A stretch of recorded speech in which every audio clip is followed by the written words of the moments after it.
2023 সালের 15 জুন চুয়াডাঙ্গা আদালতে বিচার প্রার্থীদের বিশ্রামের জন্য নির্মাণ শুরু হয় ন্যায়কুঞ্জ নামে বিশ্রামাগার। 2023 সালের 14 সেপ্টেম্বর নির্মাণ কাজ শেষ হওয়ার কথা থাকলেও এখনও তা শেষ হয়নি।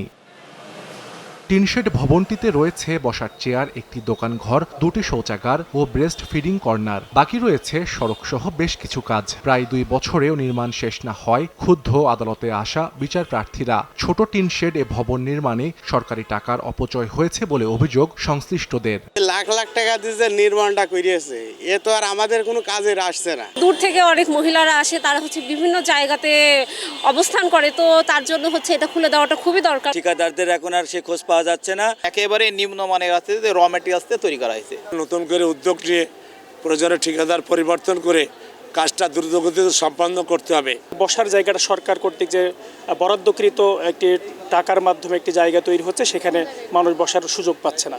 এ নিয়ে ঠিকাদারি প্রতিষ্ঠানের সঙ্গে যোগাযোগের চেষ্টা করা হলেও সম্ভব হয়নি। তবে নির্মাণ কাজ শেষ দাবি করছে গণপূর্ত বিভাগ। বলছে মানুষ যখন থেকে ব্যবহার শুরু করবে তখনই খুলে দেয়া হবে বিশ্রামাগারটি। ওরা ব্যবহার শুরু করেনি, এখন ব্যবহারটা শুরু করবে, তখনই আমরা পরিষ্কার করে বোঝাই দেবো ওদেরকে। গণপূর্ত বিভাগের তথ্য মতে ন্যায়কুঞ্জ নির্মাণে ব্যয় ধরা হয়েছে 43,45,000 টাকা। সময় সংবাদ, চুয়াডাঙ্গা।